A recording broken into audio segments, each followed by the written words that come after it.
Bonjour, bienvenue sur Africa Light. Je suis John Bapou. Activez, partagez cette vidéo. Permettez à vos jeunes générations de davantage s'instruire. Nous sommes ensemble. Là, on a coutume de dire que l'Afrique est le berceau de l'humanité. Où l'Afrique a inventé telle technologie. L'Afrique est devant toutes les autres. L'Afrique est capable de faire ceci, l'Afrique est capable de faire cela. Mais il y a une constance, il y a une constance, il y a un constat. Il y a quelque chose qui revient régulièrement, c'est la discipline. Oui, est-ce que l'Afrique est disciplinée? Est-ce que l'Afrique cherche l'excellence?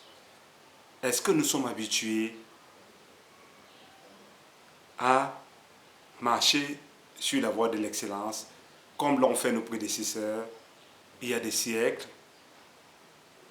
Je dirais de nos jours, cela est un autre débat. Mais la vidéo d'aujourd'hui me permet de revenir à un pilier, un levier qui va nous amener vers cette excellence, c'est le manque de rigueur.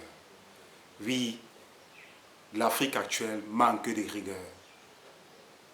Quel est ce continent qui s'habille en grande partie à partir des vêtements provenant des autres cultures? Quel est ce continent qui consomme presque exclusivement les produits venant des autres cultures, le riz, le lait, le sucre, etc. Pourtant, elle-même, elle est productrice. Quel est ce continent qui est consommateur exclusif, en grande partie, même à 90%, peut-être même 95%, des technologies issues des autres continents? Quel est ce continent qui peine à standardiser ses process? Parce qu'il s'agit de ça. Ce manque de rigueur se voit dans nos couture, nos vêtements. Combien de couturiers sont capables de livrer chaque mois 1000 exemplaires de vêtements de même taille, de même proportion, avec la même couture, le même standard? Combien d'industriels sont capables de livrer le même savon avec les mêmes standards? 100 000 cartons, 10 000 cartons, 1 million de cartons par mois. Combien de spécialistes sont capables de créer des produits technologiques avec les mêmes normes sur le continent et les repartir? Combien? Je ne dirais pas qu'il n'existe pas, il y a des exceptions, mais il faut reconnaître que nous manquons de rigueur. Regardez nos routes bitumées, regardez nos constructions. L'architecture ancienne africaine a quasiment disparu. Regardez nos standards. C'est même à se demander s'il existe même des standards.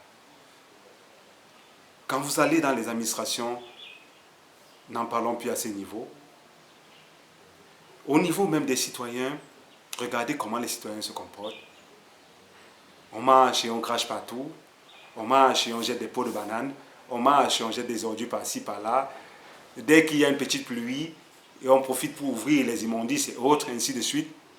Et après, on accuse l'État, on accuse les autres, des voisins, etc. Nous manquons de rigueur avec nous-mêmes.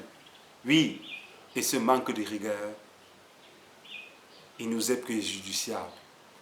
Mais j'ai espoir, nous avons espoir, c'est pour ça que je vous invite tous à partager cette vidéo, mais surtout à commencer à vous imposer une discipline personnelle, discipline qui de manière naturelle se transmettra à d'autres générations.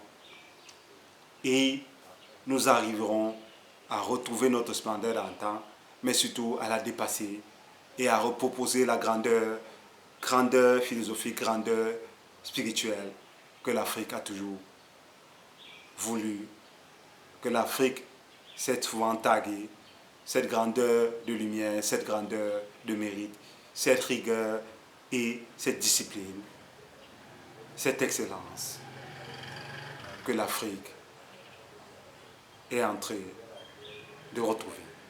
Merci.